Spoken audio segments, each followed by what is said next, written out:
এই মুহূর্তে আমরা দাঁড়িয়ে রয়েছি নামখানা দক্ষিণ চব্বিশ পরগনার একদম শেষ প্রান্ত বকখালি, বঙ্গোপসাগর একদম পাদদেশ। আর এই দাদাভাই কী নাম দাদা? মিঠুন খেয়ারি। ভদ্রলোকের বাড়ি থেকে আগেও একটা স্নেক আমি রেস্কিউ করে নিয়ে গেছিলাম। ভেতরে গেলে আপনারা বুঝতে পারবেন অনেকগুলো পাখি ওনারা পোষেন বিজনেসের জন্য, তো মূলত ওনারা পাখিগুলোকে রেখেছেন। তো তার মধ্যে মোটামুটি এনারা যেটা বলছেন খেয়ে নিয়েছে, খাওয়ার পরে আর বেরোতে পারেনি, সে কারণে দেখেছেন। দেখা যাক ভেতরে কী অবস্থায় আছে।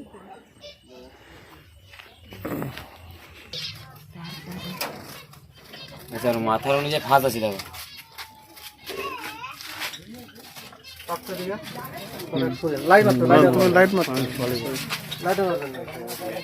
তুই যেতে পারবি না রে, যেতে পারবি না।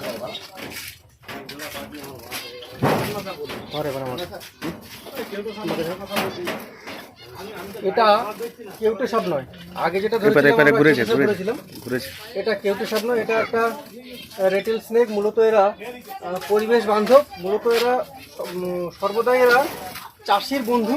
কারণ যেভাবে ইঁদুরের উৎপাত, ইঁদুরগুলো মূলত এরা খায়। অতএব নির্বিষ একদম আমি এনাদেরকে বুঝিয়ে এখান থেকে রেস্কিউ করে পাশেই ছেড়ে দেবো।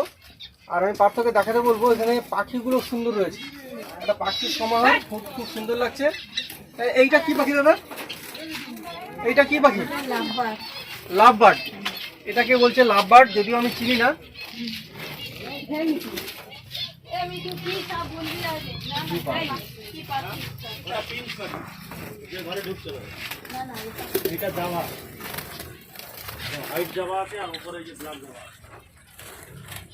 বিভিন্ন ধরনের পাখি রয়েছে। এটা ককটেল আছে, ককটেল পাশে আছে সুন্দর, এইগুলো সুন্দর বড় লাগছে খুব।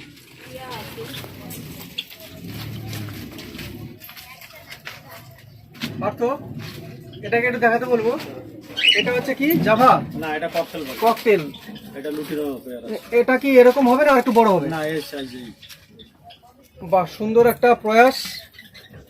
পাখির একটা সমাহার আমাদের ফেয়ারগঞ্জে অন্তত আমি আমার চোখে পড়েনি। বদ্রি পাখির বিজনেস অনেকেই করছেন, সেগুলোকে দেখা গেছে, কিন্তু এ ধরনের বিভিন্ন রকমের পাখি এনে তার একটা মোটামুটি বিজনেস করার একটা বিষয় এখানে চোখে পড়লো, খুব ভালো লাগলো।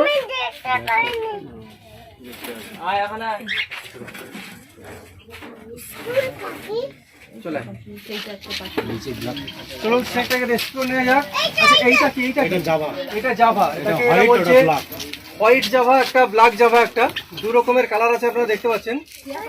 এটা অনেকটা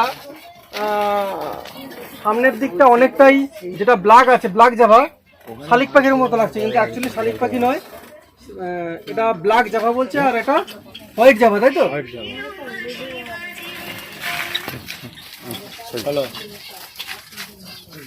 আর এইটা কি? এইটা ওটা হচ্ছে পিঙ্কস। এটা তো বদ্রি না, পিঙ্কস, তাই তো? হ্যাঁ, জেব্রা পিঙ্কস। এটা যেটা বলছে জেব্রা পিঙ্কস। সুন্দর অনেকগুলো পাখিও দেখা হলো আজকে। হ্যাঁ, এই একটা খোপে এক জোড়া খেলিছে পিঙ্কস। একটা খোপে এক জোড়া খেলিছে। দাঁড়া বলছে কেউ তো সব না, ধ্যান না সব। আমি দেখতে পাচ্ছি মানে আমি যে গায়ের কালারটা দেখে বলছিলাম, কেন গায়ের কালার ওই রকমই হয়। আমি আর মাথাটা দেখি না না না, ওই পাখি খাবার নেশায় চলে এসে তোমাদের ঢুকে গেছে।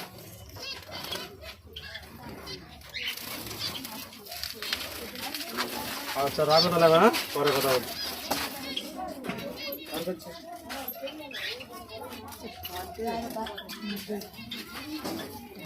এদের একটা খুব বাজে অভ্যেস আছে, এরা মোচড় মারে। কেউটে সাপের যতটা শক্তি তার দ্বিগুণ শক্তি এগুলো, ভীষণভাবে মোচড় মারে। অন্য কিছু কোনো ব্যাপার না, সম্পূর্ণ নির্বিষ এটা। চলুন বাড়ি গিয়ে যাচ্ছে।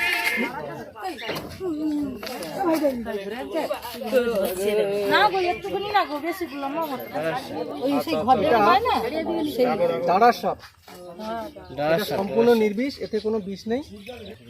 এরা চাষিদের বন্ধু, কারণ যেভাবে ইঁদুর বংশবিস্তার করে এরা সেটাকে খেয়ে নিয়ন্ত্রণ রাখে, নাহলে চাষিরা চাষবাস করতে পারতেন না। তো এগুলো কোনো অবস্থাতে মারবেন না, এদের পরিবেশে বেঁচে থাকার প্রয়োজন রয়েছে, এদেরকে মারবেন না। এরা ভীষণভাবে মোচড় দেয়, অন্য কোনো ব্যাপার নেই। আচ্ছা, আমি একটা কৌটো দাও না, আমার কৌটো আনা হয়নি।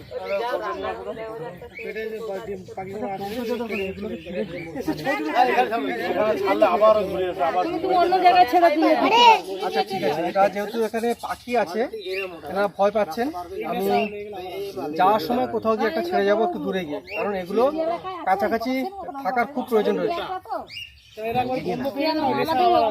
ঠিক আছে ঠিক আছে, আমি দূরে থাকছি।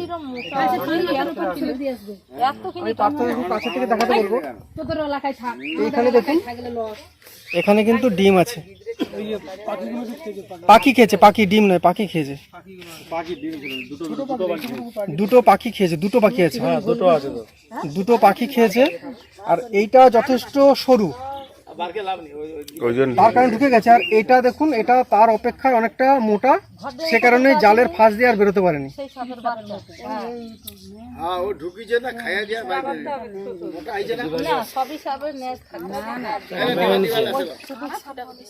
না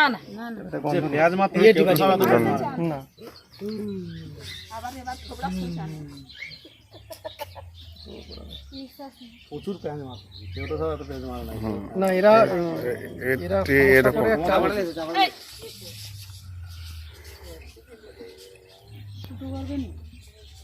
কিচ্ছু করতে হবে না, একটা করে নিয়ে গিয়ে ছেড়ে দিবে আবার।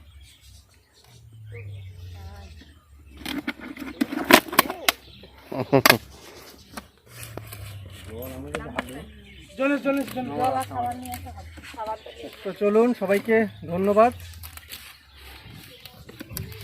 বেশি সময় রাখা যাবে না, অল্প সময়ের মধ্যে ছেড়ে দিতে হবে, কারণ ফুটো করা নেই, 2-3 মিনিটের মধ্যে ছেড়ে দিতে হবে।